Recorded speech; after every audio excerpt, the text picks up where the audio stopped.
Does anybody have any questions before we start? So I was looking at the investment calculator exercise. I have a question. Can we cover what short selling stocks is today? Ooh, sure. That's all related to the investment. So yeah, let's do it. Okay, so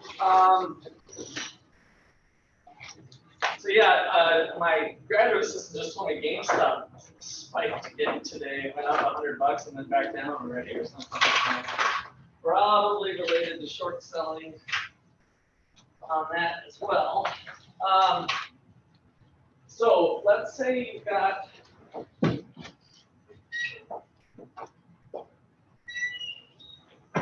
I guess we'll use GameStop. So here you've got a broker on Wall Street, right, that deals with stocks. And so then you've got people who own the stock, clients of the business here. And this guy owns a share, one share of GameStop that this guy holds. This guy owns a share, this guy owns a share. So it's like a stock certificate, right? So this person owns one share of GameStop, one share of GameStop, one share of GameStop. Okay, and these guys are doing what we call a long position, which is what we are talking about doing with you guys buying mutual funds. Basically buy low, sell high, the good old-fashioned way, that you think a stock's going to go up, or in our case with mutual funds, that all stocks are going to go up over time. And so you invest today, and then 10 years from now, 20 years from now, 40 years from now, you sell and you've made money, right? That's called a long position. All right, so the short position is just the opposite, where you're thinking that GameStop's going to go down in value, and you'd like to invest in it. So it's kind of a buy high, sell low strategy. So just the opposite. So what you can do is you can borrow one of these shares that the broker's holding. They're really not doing anything here in this guy's inventory, if you will. So you can do a little borrowing. So what the short sale does is the short position is we're going to borrow one share. And so then that person is going to sell it today. And right now, let's just say GameStop was $100, and they think that GameStop's going to go back down to 40, right, fairly quickly. So they're going to borrow it right now, sell it, but then they have to pay back the share, right? So tomorrow, if it does go down to 40, then they're going to buy it back. So they're borrowing the share, so then they're going to buy back tomorrow at the future time period at, let's say, $40, if they were lucky and it fell. So now they're going to buy it back for 40, so they've spent 40. How much money have they made then? 60. So they sold it for 100. They had 100 in their hand, but they had to buy it back. So now they're going to have a $60 profit. And when they buy it back at 40, then they're just returning it back to its rightful owner, right? So this is the return. So it's kind of like a leasing. So you borrow it and return the share. And now you've sold it high today, and you bought it back cheap tomorrow, and you've made $60. That's the short sale. Any additional questions, Taylor? Does that make sense? Yeah.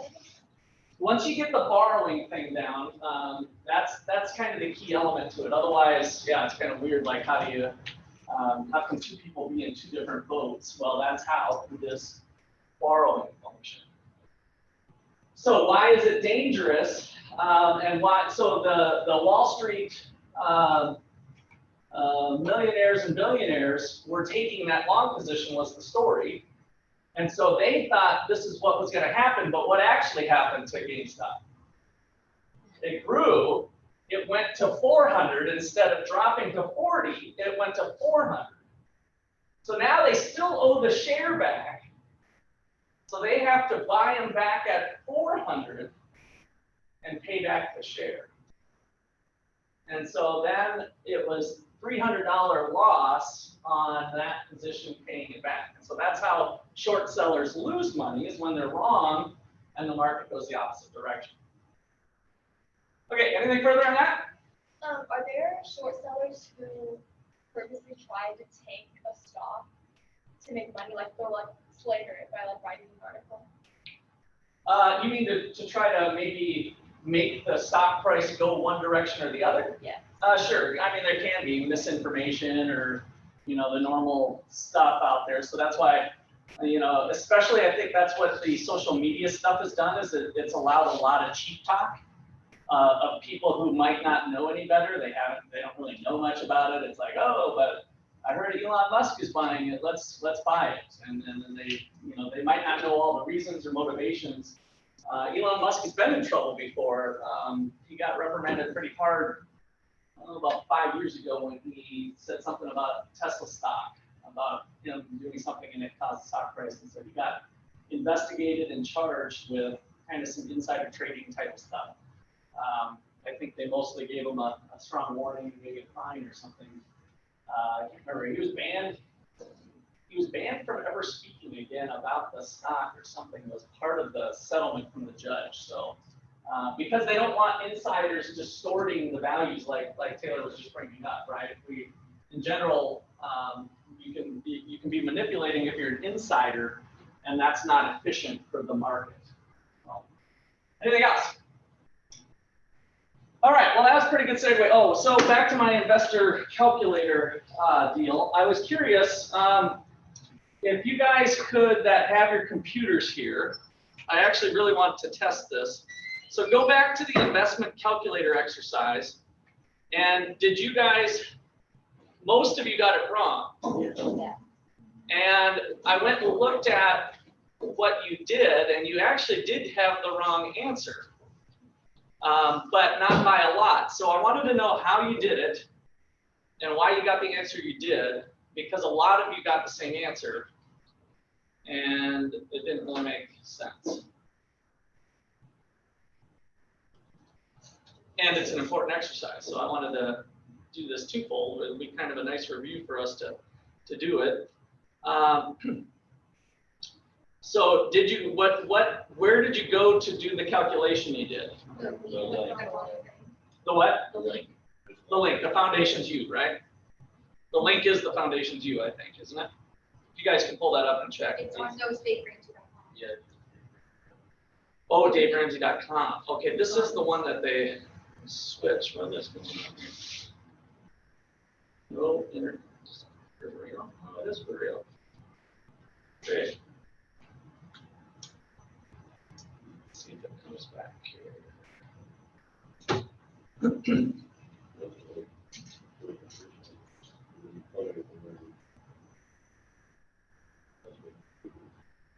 Now that looks like the right answer, though.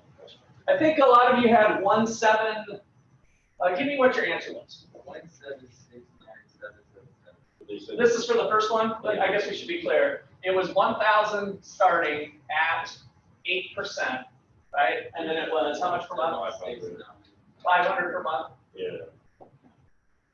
Okay. And so what did you get? 176. 977. Okay.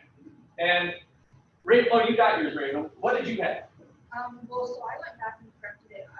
So I have 1781414, which is what we did. What the answer we got in class. That's what we got in class, and that's what it got me right. Yeah, that's what I mean. You were the only one who had it right. That's why I wasn't sure. But and then when I went back to Foundations U, that's the one they had. So I think the two systems are there's either something that they've got calibrated differently. I was thinking it's the amount of compounding going on because the number's close. And then I wasn't sure. We had a problem before with whether you put in commas or not. Yeah. So what I wanted to test, the first thing I wanted to test was, let's see, this was your answer, Raven? Yeah. Well, it was 0.6. So I allowed a 0.69. If you who had the other number, put this number in without commas. And I want to see if it gets the right answer. Yeah, I didn't have. Okay. It tells you not to do that. I know it told, I know. That's what, this is something I'm trying to figure out so I can get back to the publisher if this needs to be edited. Without commas. Without commas, yep. Because Raven, you put in commas. didn't you? Yeah, I did. Oh, you did? Those commas were added? Yes. Because I looked at your Yes, they score. just added. Oh, okay, good. Then they did fix that problem. But I want to see if that gives you, I assume it should give you the right, well, that kind of answers my question anyway, Raven, if you didn't put in commas and it showed it that way. Please, but I know you have the Okay. one. Oh, oh, because you have to do all three? What Okay. other answers? You thought it was right. I did it without the other two. Or I You were able to see, and it gave you the correct answer? Okay. All right, I just wanted to investigate that. My main thing is, does anybody have any questions on how you do it? So that's the most important thing. I think the two financial calculators, there's something calibrated differently, but are you guys, does anybody have any questions on kind of the, the mechanics of what's going on? It's kind of what we've been doing all semester, but I just wanted to clear that up. What website you want to go on to? Well, don't worry about it for now. They're both close enough for what we do, but I think our future exercises won't have that anyway on that type of fill in the blank. But the Foundation's view page is the one that we had been using instead of the Dave Ramsey. This goes back to last semester. If you guys want the background, the Foundation's view wasn't showing the graphs, so then she recommended using the Dave Ramsey, and then the compounding, they must have it set to either daily compounding or monthly or quarterly compounding. That's how you get these types of differences, is the interest on interest. Normally you do monthly compounding, that's the way most people do it, so that you get interest on interest each month. But you can also, like when you do your credit card, by the way, they do daily compounding so that you pay more interest. It's only pennies to you if you have a $2,000 credit card balance. But to them, if they've got thousands of customers and you're all paying 3 pennies more, it ends up being a significant amount of money. So they do daily compounding on credit cards. So, okay. See, is my internet back? No, of course not. Okay. All right, so today we're going to start chapter 11. If nobody else has any other questions there, I'm going to go back and correct your guys' answers, and we'll just give you, as long as you had one of these two answers, you'll get full credit for it. I just wanted to check what was going on with that first. Okay, so I just put in the correct one, but it was correct. Now I don't have the other two. I got it. Okay, don't sweat it. It's still in there, and yeah, we'll just adjust it. Yeah, as long as you guys don't have any questions on what's going on here with it. Just I'm just going to use Dave Ramsey. Yeah, let me think about that on the next homework. If that's going to be an issue, then maybe I will have you use the Foundations U one. But I don't even think it applies. This is like the only assignment that it worked out that way, I think. All right, so today we talked about chapter 11, which is really related to chapter 10. So it's kind of rolling all together. And what we're looking at is tax benefits. So are you guys pretty happy and secure that the government's going to take care of you with Social Security? You shouldn't be. Yeah, there's what economists call the Social Security time bomb is ticking, and it's set to blow at 2038. So how many of you plan to be retired by 2038? I'm not seeing anybody here that looks that old. So 2038 is just a short 16 years from now. And what it means is that there's not enough tax revenue and to actually pay the benefits that they say they're going to pay you. So it's underfunded. And who knows how that's going to shake out in the end. The senators and the congressmen and the women have been kicking the can down the road for years. Like, this has been a problem for like 20 years. Like, I was learning this when I was in your chairs 30 plus years ago. And so it's the same problem. So they've been kicking the can down the road, kicking the can down the road. So each time it gets brought up, it's a tough thing to tackle, because in order to solve the problem, what would they need to do to taxes? raise them. Or to solve the problem, what could they do to benefits? Lower them, right? So what the benefits are the payments that retirees are getting, right? So we could cut all the senior citizens' benefits. And guess who's a big voting bloc? Senior citizens are a big aging population. So no politician in their right mind wants to touch that with a 10-foot pole. And so they keep passing legislation to not deal with it, whether it's cutting benefits or increasing taxes. So not sure how that's going to resolve. All that is just motivation for you to take your retirement into your own hands and treat whatever Social Security you get as gravy on top, as a little extra bonus. So this chapter is going to be kind of a blend of retirement planning and government tax shelters. So the government gives you guys a tax benefit so to encourage you to save. And so you have some tax savings. So chapter 11 is really tax benefits for doing your own retirement. And so some of the stuff that we're going to get into, I'm going to play the video here shortly, but the IRA, the Roth IRA, the 401k, the 503b, all of this stuff is IRS, tax-related stuff. It has nothing to do with your mutual funds with Vanguard. What's our breakdown of our portfolio again? Put 25% in international, good, 25% in large cap, 25% in small cap, 25% in medium cap, mid cap. So that is what you're putting your money into, right? That's what you're actually putting your money into. This actually has nothing to do with it. And so Dave has a nice analogy that I kind of like. So he likes to treat your savings as the cookie jar. So you've got 25% large cap. These are all cookies in your cookie jar. 25% mid cap. 25% small cap. 25% international. And so your cookie jars is what we're growing to be $1 million or whatever your target amount is by the time you retire. This is what we're building up on. We're doing dollar cost averaging every paycheck. $300 goes in. $300 more cookies. $300 more cookies, right? Instead of taking the cookies out, you're putting the cookies in from your paycheck. A fraction of your paycheck, you're going to maybe go home and eat some cookies, but you're also going to put some cookies in the jar for future eating, right? So you're always putting in cookies, putting in cookies. That's the investment. That's the chapter 10 stuff that we just came from.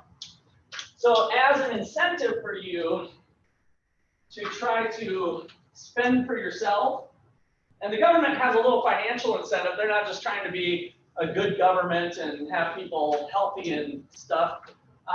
They want people to not be on the government's dole, right? So the government kind of says to themselves, well, if we give them a little tax incentive now and get them saving, then they won't be on the welfare rolls when they retire, right? And getting some welfare benefits in addition to their health care, which is guaranteed for all Americans, by the way. Something you might not know with Medicare. So what the government does and has is a coat that protects the cookies from the cold, as you'll hear Dave Ramsey say. So we got this coat, and this is where Russ is drawing. It's not so good. There we go, maybe a little buttons for our coat. Okay, so the coat wraps around the jar, and these things are the coat. These are all protections for the investments that you do. So how many of you have heard of a tax shelter? Tax shelter or a tax break or a tax write-off? So this is kind of like a tax write-off, essentially. And so what the government says is that, hey, you're making, you have $100,000 of taxable income, that normally I would be taxing you 20% on, let's say. And so after tax, you'd have, this is a tax of 20%, giving you $80,000 of after-tax income, right? So after tax, you have $80,000 to go run to the store and spend on things.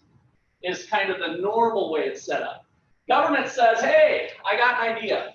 If you put 15% of your income into these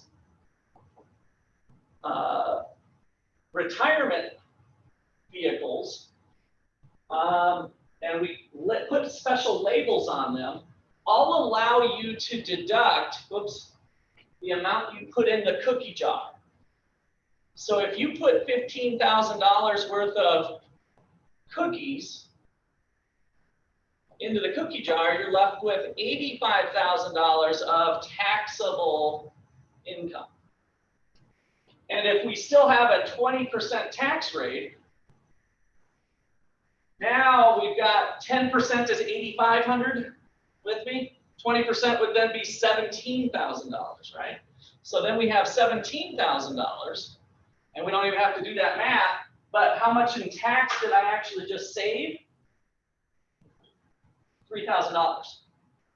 So it was $3,000 less money that I had to pay the government because I was able to deduct my cookies that I bought this year. Okay, questions on that so far? I know this is your first spot at it, so feel free to ask a question if you aren't tracking. So this is without any tax breaks. This is what your world looks like. Income minus taxes gives you $80,000 to go to Walmart with. With tax breaks, you're going to get, and by the way, you could buy $15,000 worth of cookies here too if you wanted. But down here, we're going to get the tax break of $15,000 worth of cookies that you put into the jar. And now we're only going to be taxed on $85,000, which is a tax savings of $3,000. That's $3,000 real money now that you have in your hand to go run to Walmart with. $3,000 less tax that you paid today. That's a tax write-off. That's a tax break. That's a tax shelter. Questions? All right, let's get in. We'll let that ruminate in your brain here. All right, so our discussion question is, how much money do you think you'll need to save up to live comfortably on at retirement? How much money do you think you'll need to save up to live comfortably on in retirement? It'll include like compound interest, like how much money total you need. You want to put it in, for this exercise, you put it in today's terms because it's impossible to think that far out, but you're thinking the right thing. There's going to be a lot of unknowns. So you kind of want to think about today, like what would I need to do? So pull out a piece of paper. Also go ahead and pull out your phones to use as calculators. If you could throw them on airplane mode here.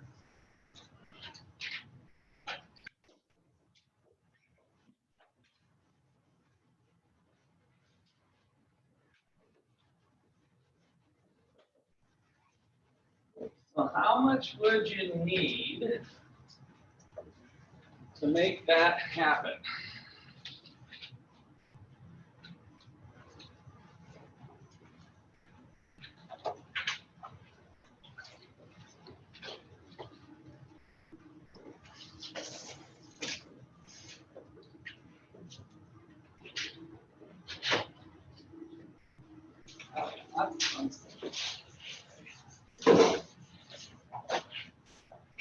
So I'm sure some of you are like, wow, never thought ever before about any of this. Well, I don't even understand the question. So what do we need to get to? What's our strategy with, we're saving for the next 40 years, we're building up to some amount of money. And so what's our strategy with that? The question I asked was, what amount of money do you think you need to live on comfortably? How many of you know what your parents are making?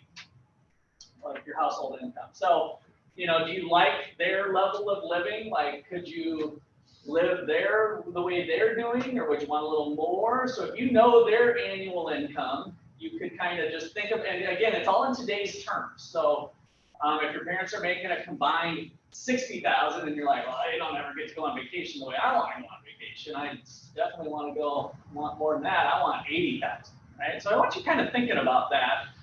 What's a number? So annual income, what number are you coming up with? What's your annual income? What do you need to do to live comfortably?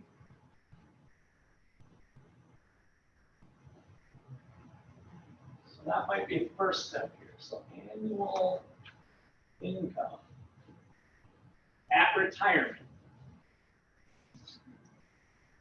So you guys, pretty hard to think about that, but think about today's living standards. Is it 60,000? Is it 80,000? Is it 100,000? So, Josh, give me a number between 4 and 10. 1, 2, 3, 4, 5, 6, 7. Abby, what's your number? I said anything over $1 million. No, I want your annual income for starters. You're right. I did ask that. I'm going to circle back to that. But what would be your annual income today? Again, if you know your parents' income or whatever, I know this isn't always easy. Like, how much money at retirement would you be wanting to have? And you can pretend that you might be married at that time or whatever. So think about your household income. Probably 140,000. 140,000, okay. All right, combined. All right, so 140,000 combined. Definitely have a good lifestyle if you're living in Ottawa, Kansas on that. If you're in San Francisco, barely gets you to first base, but nonetheless, right? So that's not the point of this. So now, how are we going to have 140,000 when we don't have a job? What are we going to be living off of to have that income? Our investment funds, our mutual funds, right? And so how much? So now our question is, how much in mutual funds would I need to get that coming into my hand? Right, so we're kind of working it backwards, thinking, so what do our mutual funds need to be at to be generating 140,000 in my hand so I can go on vacation and go out to eat and do all the things I want to do? What does my mutual fund need to be at? What level? So if my mutual fund, just to keep the numbers easy, was paying out 10%, how high would my mutual fund value need to be?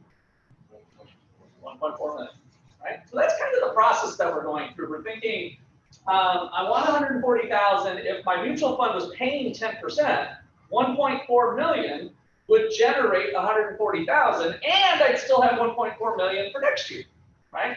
I live off my 140,000. I skim the cream off the top.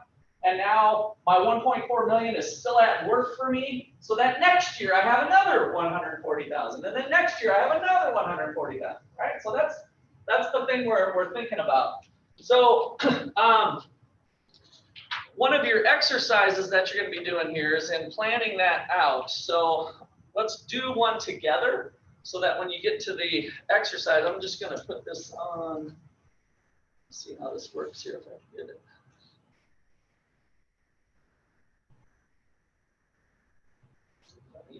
Do it. So he's got a little process here. What is your annual income today you wish to wish on? So we're going to use Abby's number just since we started off there. So the first step is, with your calculators, take your annual income today and divide by 0.08. And the reason is that we're going to take some inflation into account, which I think is where Caleb was talking. If the way inflation works, if I earn 12% on my investments and there's 4% inflation, then I'm actually getting 8% change in purchasing power. That's my real rate of return, taking into account things are going to be more expensive 40 years from now, right? So we're going to take inflation into account by netting it out. So 12%, we're going to assume 12% on our investments for this exercise. and we got 4% inflation, and so we're going to divide by 0.08. So for step, this was step one. Step one. Step one. Step two. What did you guys get if you take 140,000 divided by 0.08 equals 1,700,000 what? 50,000. All right. To do our own number. No, do this number for now. That'll be part of your exercise later anyway. So I just want you to have in your notes, so you can hang on to your notes for this part. So don't put it on your sheets that you're going to be turning in later. So 170,000, 1.75 million will give you that. Now notice all we did with the math, with the skimming the cream off the top. It's just 8%, right? This is what we're ultimately factoring, taking inflation into account. That's why this is a little bit different. So taking an inflation factor into account, we need to climb to 1.75. And then we go to step 3. Step 3 is going to be multiply the nest egg by your 8% factor over here. So they give you a little factor, and you'll see this in the homework too. What they've done is they've kind of combined a bunch of the math together in one. And so let's use 40 years for this exercise, since you guys are low 20-somethings. So years to save, you're going to do 40 years worth of saving. And so let's use this factor right here. So assuming for this exercise, and you guys will do your own later, you've got the 40 years. So 40 years is the 0.02, 0.000286. And so we're multiplying your nest egg by that factor. So it's 1.75 million times 0.000286, was it? 86 equals 500.50 cents, basically. $500.50. So there's your number. So in order to hit 1.75, if it's invested at something at 12%, you need to be saving $550 per month for the next 40 years. See how we're just planning, like how much of my income do I need to do? If it's $500 a month, just curious, if you're making 100,000 even, just keep the numbers easy. What's 15% of 100,000? Use your calculators here. So let's say, so basically what I'm trying to do is tie in baby step number 4 to see if this is realistic. So baby step number 4, 15% of your income. So if your current income was 100,000, that implies how much are you saving each year? 15,000. And how much per month? So 15,000 divided by 12, 1,000 what? 250. Is that bigger than 500? Yeah. And so following the baby steps, even if you don't quite make it to there, you're well in excess of that, hitting that number. Now, this is where you can play games of, well, am I really going to get 12%? Maybe that's a little aggressive. What if it was only 10%? Then it's going to be a little bit different. But that's the nature of the variables that are at play. Does anybody have any questions? All right, here's kind of a neat thing that will be part of the exercise as well. Let's see here. So this one I was happy to see does actually work. So on the Foundations U page, under the tools, if you go to Retirement Planning Calculator. So how much money do you have to plan to retire? So from this exercise, we did 1.575. There we go, 1.75 million. Annual rate of return, we assume 12%. How much do you want to retire on? 140,000. And 4% inflation. how much will you have after you retire? So check this out. This is what's kind of fun with this. What is this graph showing you? Oh, crap. I bet I just lost the whole darn thing. What was that graph showing you? All I did was click off of it. Oh, good. Got the quick things here. 1.75, 12, 140, and 4 show. Okay, here we go. So look at what's being measured on the horizontal axis. So whenever you see graphs, by the way, what I like to train my students to do is, I know you're kind of always attracted to what's up here, but it's actually probably more important to first look here. Look at what's being measured. So what are we measuring here?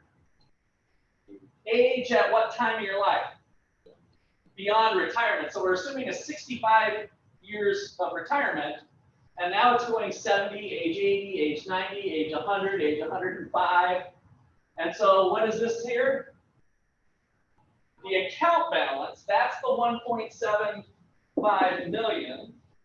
And so what's happening here? What is that graph now telling you? You're going to get more money. So your account balance is going to grow. And by the way, you're still pulling $140,000 out of it. So you're skimming the cream, but you're not taking all the interest is what that graph is saying. And so your account balance is still continuing to grow because you're not sucking it dry of every penny that it earned in investments. Now you see the difference. If we now take out 180,000, we run out of money at age, whatever this is, I don't know if it's 85, looks like it's 85. Age 85, we're done. We started with 1.75. It was working for a while, but then the inflation kind of caught up with us and our balance started to drop. So now we're really kind of retirement planning, thinking, all right, I'm likely going to live at least till 85, but maybe I should plan for 100. So this is not sustainable if you're drawing 180. So what about 160? Oh, that got me a little further. Now I'm making it to 92, right? And maybe I can cut back and live off of 150. And now I at least get to 100 before I wipe out my account. All right, you guys get what's going on there? With you've built up your account at age 65 to some number, but it's dependent upon a lot of things. It's dependent upon the rates of return that you're getting, the inflation rate. What if inflation rate turns out to be 2%? Woo! I'm back to keeping it sustainable. What if I only get 8% on my dough? Right? So you can kind of play games here on what is the most reasonable thing to expect. I would have told you 2% inflation is a good number, but as an economist, I would no longer advise that for you because there's some things going on in the economy that are going to be inflationary related to the amount of COVID spending and other things going on. So I would, I think now I might even, if I was doing retirement planning, I might even put the 4% number in there, but I would have told you 2 pre-COVID. Yes, Kip. What do you plan to retire with? What do you mean? Like, what are your expenses going to be? Well, I'm not going to reveal all of how much I make and how much I got currently, so I won't share all of my laundry. I share a lot of my laundry with you guys on negotiating tips and other things. So it's really a personal decision of where you think you want to be when you retire. So mine's a little bit different too, is I'm already consider myself kind of retired. So I'm doing what I like. I could see myself teaching into my 70s pretty easily.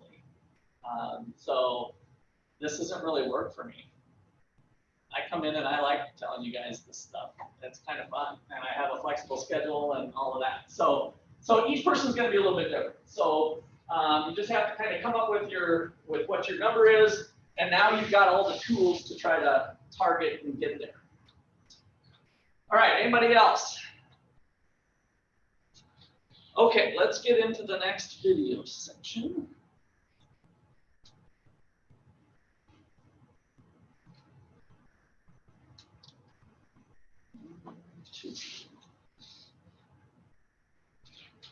Oh, wait a second. We were having so much dang fun. Maybe I'll keep the screen down if I have a piece of paper. Oh, that's will work. Okay, this I want you to put on your notes to turn in. Although it might be handy for you to keep it separate too, but maybe let's keep it separate. Let's keep it with your notes. This is something that might help you digest this stuff a little bit better. All right, so I'm going to look at. Oh gosh, I don't like doing this. I gotta have my markers. All right, so I'm going to bring you kind of show you the Roth IRA versus the regular IRA versus nothing. Since we're talking about the tax benefits, it was in the first video. Does anybody remember what the difference between the Roth and the other one was? Roth IRA versus the regular IRA. The Roth IRA doesn't where it doesn't get taxed over time. Okay, good. So it did have to do with the taxing. You either get the tax benefit at the beginning or at the end. The Roth was at the end. You don't pay any taxes. This exercise I just brought you through, this was a regular IRA. You're getting tax benefits today off your current paycheck. You're getting tax benefits today. So let's kind of run through how real life works. So your cookies, let's imagine your investment. And you have a $10,000 investment. And so then we're going to think about what happens today when you buy. We're going to make 3 columns here. Today when you buy versus your hold time. So your hold, and then finally when you sell. When you retire or you sell. So here's how it works if you don't have any codes. If you don't have any tax benefits with it, then when you buy today, you get taxed. And what you're really taxed on is your income right here. So it's possible for you to go buy $15,000 worth of cookies, but you paid tax on your income, right? So there's a tax consequence there. When you hold, if you get paid dividends and interest off of your investments, that is income that gets taxed. So that's a taxable thing. If your company or your mutual funds are paying out dividends that you get in your hand, then that's taxed. And then when you sell, the government has what we call capital gains tax. So buy low, sell high, you make $1 million, the government says, I'll take a cut of that. That's the capital gains tax. So do you notice a theme here with our government? Tax, tax, tax. Anything they can get their hands on that looks like you made some money, there's going to be a tax on it. Okay, so that's part of why these codes were developed. So with the traditional IRA, you're still going to buy the same cookies, right? So you have a $10,000 cookies, but it's a $10,000 worth of cookies with an IRA. And if you want, you can put traditional rather than Roth. Sometimes people say traditional IRA, but it's just a regular IRA. And how that one shakes out then is you get the benefit here, no tax. So that was the example I showed you here. You didn't pay tax on that investment today at the time you bought it. As you hold it, there's also no tax. So that's a benefit too. So you can continue to roll it. But then at the end, when you retire, you get taxed. So the tax comes at the end when you retire. All right, and then if you do the $10,000 with the Roth IRA, there's also Roth 401k. Maybe I'll just put, well, it's still an IRA. Now you're going to pay the tax today, meaning that you're going to buy it with your after-tax income. So from my little illustration here, you're taking your $80,000 of after-tax income and you're buying some cookies, right? So you effectively paid the tax already. So you get taxed here, but then as you hold, there's no tax if you have any taxable events as you're holding it. And then finally, at the end, you've got no tax. So that's really the fundamental difference between Roth codes and traditional codes. in terms of the taxing. What kind of tax did you get while you hold? So if your $100,000 worth of investments generated dividends of $1,000, so dividends are like payments that the company made to the shareholders, that can be taxable. Or if you were holding bonds, which we don't suggest that you hold bonds, you can earn interest income. So your $100,000 paid 5% interest. So now you have $5,000 worth of taxable interest income in that year during your hold. And that all gets put onto your tax return and gets taxed. But not if it has a coat on it, then it's no tax on both of these. Okay, anything else? So here's one thing that young people can take advantage of that I, again, sold my son on. So I told you my son's story. He's 16 years old and starts putting, his initial investment was $2,500. By the way, I asked him what it grew to because I didn't have a statement and I still forgot to grab it from home, I think it's somewhere. He's at 9,200. I told you it was about 8,000. It's actually 9,200. He looked it up for me. So as a 16-year-old, he put in $2,500. Guess how much money he made that year working at the laundromat, cleaning it? Just a part-time job. Yeah, 3,000. So here's the thing: you can't put more into the tax shelter, more into the coat than what you make. But how much tax did he have to pay with his Roth when he only made $3,000 of income from the laundromat? What do you think his tax rate was? How much tax do you guys pay when you've done your returns on your small part-time jobs? Close to zero, right? So what he is able to do is he's got that money, basically all 9,000 now has been with a Roth year after year, $50 a month, $50 a month, $50 a month. All of that money has been taxed at basically 0% because he's just a poor college student. Now this semester he's becoming an electrical engineer and very well could have starting pay of $65,000, $70,000, $75,000 a year, but that $9,200 is never going to be taxed. So he was actually able to put money into an investment that will essentially never be taxed because he started it when he had low income. So this is another reason to start early if you can. Not everybody's in the same position to be able to do that. But if you start when you have low tax, then you're good to go. The other reason that the Roth is nice is that which one gives you more certainty at retirement? The tax rates when you retire or this option? Which one gives you more certainty with your money? No tax, right? This is 0% all day long. What is the United States going to look like 30 years from now with their tax rates? Who knows? Nobody can predict that, right? So they might be really high later on in life. And so this person who did the regular one, yes, they had tax benefit today, but they're taking a risk on what the tax rates will be at retirement.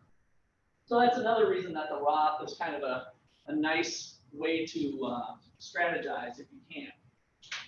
Okay, questions or comments there? All right, I wanted to tee you up for that one. Let's get this video going now. Okay, I'm going to pause it right there. So here is your homework is to finish off that video 2 and do number 3. And then tonight you have the monthly retirement planning exercise that is just like what we did in class. That's why we primed you on it. So how much do you want to retire on? How much do you want to save? And then here's that little table. So it just kind of walks you through, but you do 2 of them, one starting 10 years later and one starting before. So we'll see you tomorrow.